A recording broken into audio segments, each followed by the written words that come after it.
break. Let's get a round of applause for our Yale students who have risked everything. Occupy Beinecke. Occupy Yale. Occupy Beinecke. I'll say it myself. Free Palestine! Free Palestine! Free Palestine! Free Palestine! Free Palestine! Free Palestine! Free Palestine! Free Palestine! Okay, I'm gonna be reading a statement. We're all gonna be reading a statement. We, a group representing some of the Yale students and New Haven community members who were arrested for peacefully protesting Yale's complicity in the genocide in Gaza, affirm our demands that the Yale Corporation immediately disclose its investments, divest from the manufacturing and distribution of military weaponry supporting Israel's genocide in Palestine, and reinvest in the New Haven community. On Monday, April 22nd at 6:30 a.m., the Yale and New Haven Police Department arrested 49 students and community members, one by one, and drove us away in Yale shuttles with our hands zip-tied and handcuffed behind our backs. It was the 8th day of our occupation, 8 days of teach-ins, interfaith vigils, art making, and community building. As they arrested us, we locked arms in a circle facing outward and began singing as we watched officers surround and cordon off our liberated zone. After the arrest, our artwork in support of a free Palestine was destroyed. Our personal belongings were taken from us, and the plaza was power washed to obliterate any trace of our action. In an official message, President Peter Salovey told community members that police officers seized control over the plaza to allow access to university facilities by all members of our community, but Beinecke has remained closed to the public under police lockdown for the past 6 days. Yale's decision to remove us from the plaza was not about safety. Rather, it was about Yale's refusal to confront its role in the genocide in Gaza.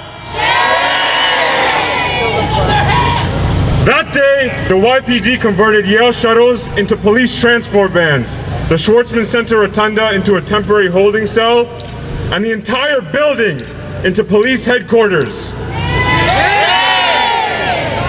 While we sought to reimagine the geography of our campus as a liberated zone committed to Palestinian liberation, the Yale administration destroyed the space we had built and clarified that the geography of this campus is a carceral one. The majority of us who are arrested and criminalized by Yale are students of color. The occupation was an opportunity to witness the interconnected nature of our histories and our collective liberation. Although the administration has attempted to paint our demonstration as one of intimidation and harassment, those who were actually present know that this could not be further from the truth. We held teach-ins about Jewish and Palestinian solidarity, Black and Palestinian liberation, health and human rights, and third world feminism. We listened to community leaders and student bands, and we sang interfaith songs of prayer and healing. The space we created is one centered in community, education, and a shared commitment to human life and Palestinian liberation. Throughout the week, we have learned from and with New Haven community members. President Salovey's characterization of New Haven residents as aggressors and outsiders perpetuates racist and classist tropes about our community. Let us be clear. President Salovey and the Yale administration are dangerously mischaracterizing a peaceful movement with the aim of further dividing us. History will remember them for it! Yes! We will not let their lies and vitriol stand unchallenged. No! We chose to occupy Beinecke because we refused to be silenced while Yale profits from genocide, and we demand that Yale hear our calls for disclosure and divestment. Since October, Yale students have sent thousands of letters to President Salovey and the Advisory Committee on Investor Responsibility, urging disclosure and divestment from military weapons. We have hosted countless vigils mourning and honoring our martyrs, and we have rallied outside the Yale Corporation's closed-door meetings in our efforts to be heard. Despite the Yale and New Haven community's relentless demands, on Wednesday, April 17th, the ACIR refused to recommend divestment from military weapons manufacturing, claiming it does not constitute grave social injury.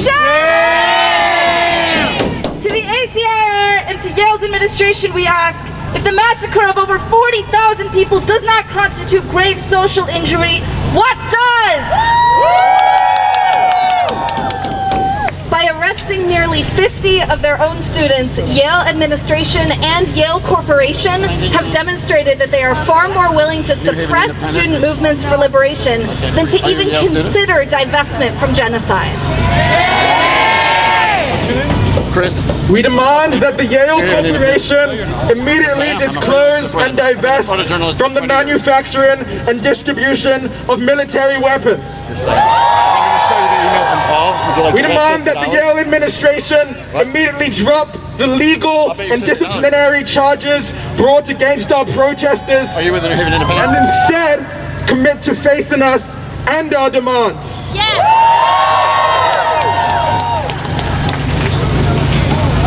We call on alumni, parents, and graduating seniors to join the pledge to withhold any and all donations to Yale until disclosure and divestment become reality. This pledge can be signed at bit.ly/divest/Yale. Again, that's bit.ly/divest-Yale. We call on Local 33, 34, and 35 members to organize their unions and refuse to cooperate with the administration's attempts to silence and shut down our movement. Given that several of those involved and arrested were union members, we call on elected union officials to break their silence and support disclosure and divestment for a free Palestine. We call on faculty to take action, refusing to administer exams or submit final grades until the university drops our charges and meets our demands. And we call on everyone to continue to engage in peaceful, disruptive action to ensure that there's no business as usual until Palestine is free. And with that, we demand that Yale disclose, divest. We will not stop, we will not rest, disclose, divest. We will not stop, we will not rest, disclose, divest. We will not stop, we will not rest, disclose, divest. We will not stop, we will not rest, disclose. A round of applause for our students at Occupy Beinecke. Louder. They deserve it. Please make sure you follow Occupy, what is it now? Occupy Yale? Occupy Yale on Instagram. Yaleys for Palestine. Who else is there? Yale, And Yale, I'll post it on Instagram. Thank you. Here, I got it. Occupy Yale. Our next speaker is Lay. He is a Palestinian International human rights lawyer and a lecturer, and he serves on the CT Palestine Solidarity Coalition.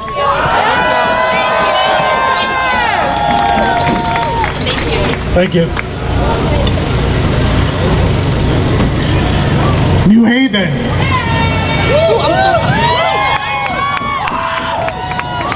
We uncovered another mass grave by the hospital yesterday. Did you hear me, New Haven?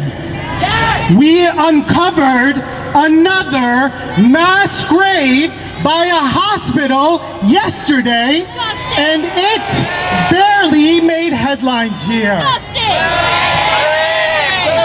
200 plus days into genocide, Palestinians shot point blank, some in hospital gowns with tubes and needles still in their skin. It barely made headlines here.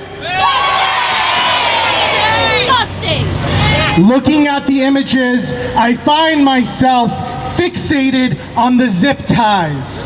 Small plastic rings cut from even smaller wrists. They would barely fit my adult fingers, our youngest martyrs, or my newest ancestors. These days, I find myself thinking of my uncle, Ammo Abu Iyad, the patriarch of the family. He was born in Dhikrin, a village my father has never seen, but tells me about in great detail. On my 30th birthday, I returned to there. Halfway between Jerusalem and the sea, I could see the port of Gaza from its low, fertile hills. Two military helicopters overhead, but the village overgrowth was my homecoming. I'm coming home. Yes!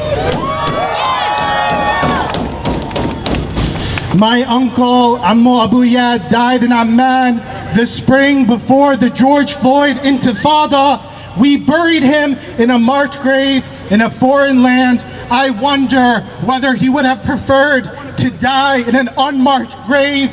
At least he would have died at home. And I ask myself, why the fuck is Yale profiting off of the death and destruction of our communities? A few months ago, the undergrads asked me to give a teach-in on Gaza for students and local community members.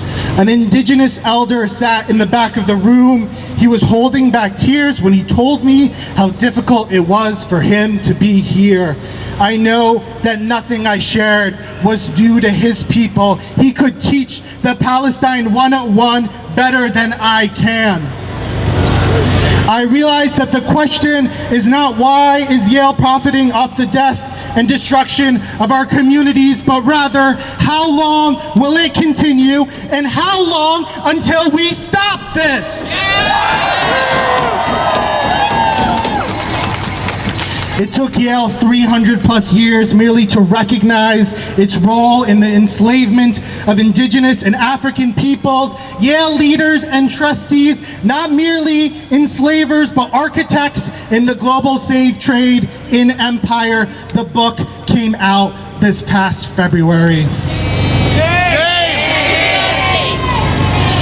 This past Monday, on Monday morning, I woke to calls. They're arresting the students. They're arresting your students. I arrived to Grove and Prospect to a Yale shuttle and a New Haven cop at the driver's seat. I see my friend already in the van. I recognize them from the silhouette of her hair. We met on campus years ago when snipers were shooting peaceful protesters in Gaza. I know that that isn't enough information to narrow us to a specific date, and I'm angry. Yes! Yes! A few hours later, the Yale president will call them an outside agitator. But the night before, I heard the students embrace her. They called her mother. Around the Yale shuttle, I see the cops loading my students. It's too early for me to tell who is Yale police and who is New Haven. For a moment, I think I see the kids with machine guns that I faced in Beinecke, in Al-Quds, in occupied Jaffa. They stand the same way, upright in boots. Their weapons do little to mask their trembling. In our masses, they are the ones that are afraid. I rub my eyes, but it doesn't matter. I know they are the same. They are trained by the same people, and they serve the same people.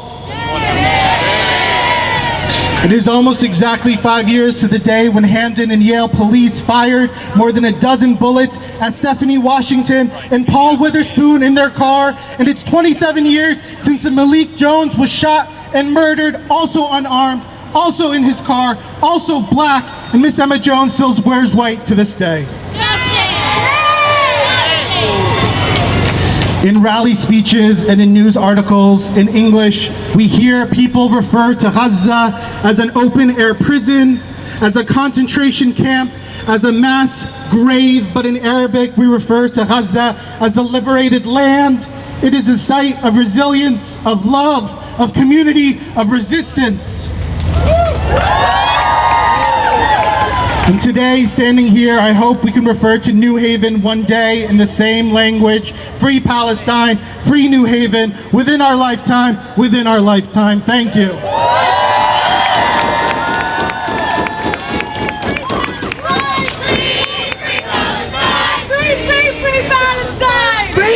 Free Palestine! Free, free Palestine! Free, free Palestine! Free, free, free Palestine! Free, free, free Palestine! Free, free Palestine! Free, free Palestine! Long live Palestine! Long live Palestine! Give it up for our amazing speaker! All right, everyone. Next up, we have Abdul Asmanu.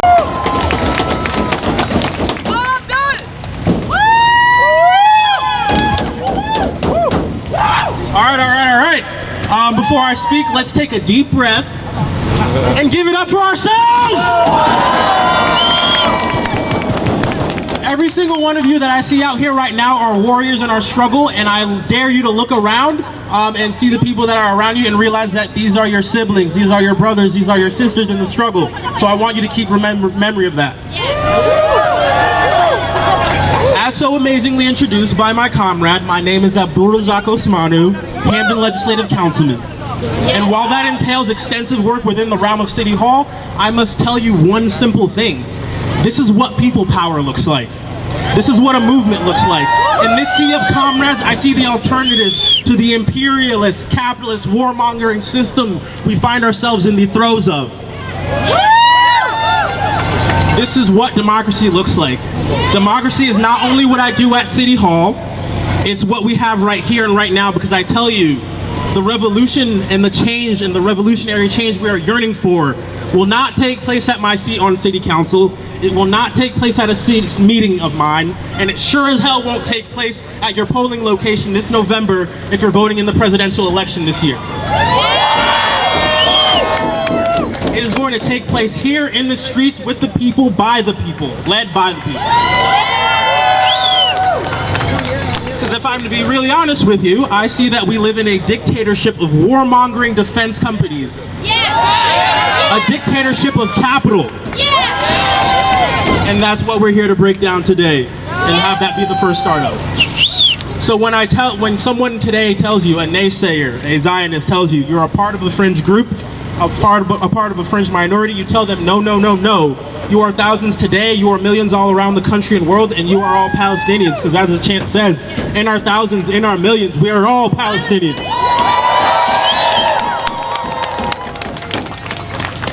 I've been asked, why this is something that I impress upon myself as a local elected official to actually take up this issue, this cause. And I must say that it is not only my job to legislate within the bounds of my town, it is my job to actually speak on moral issues such as this, because as a socialist elected official, I stand with the working class, I stand with the workers of the world, and I stand with all those that are oppressed and suffer under the same capitalist death machine that I referred to before. Because as my anti-Zionist Jewish siblings have taught me, there is nothing greater than standing in solidarity with the oppressed and believing in a form of liberation. And the liberation that I am talking about is one that is collective and centers the oppressed. But today we're standing here for a little bit more than just standing in solidarity. We're here once again to state it clear that we have clear, unflinching demands. They're unflinching, unwavering, because we here, some people and that I work with, they compromise, but we don't compromise, right? We don't compromise on human rights. We don't compromise on the sanctity of the lives of our siblings in Gaza. We leave that to cowardly politicians and to complicit barriers of progress that will be tossed to the dustbins of history. So I say a message clear to all you scared politicians. We will remember this November and every November after. We will remember when you offer your meaningless platitudes. And we will, without a stutter nor stammer, state it clear. In this moment, we demand an end to U.S. funding to Israel. We demand an end to the siege of Gaza. And bigger of all, we demand a free Palestine. And these are not just demands, these are demands that we are going to damn sure win, because when we fight, thank y'all.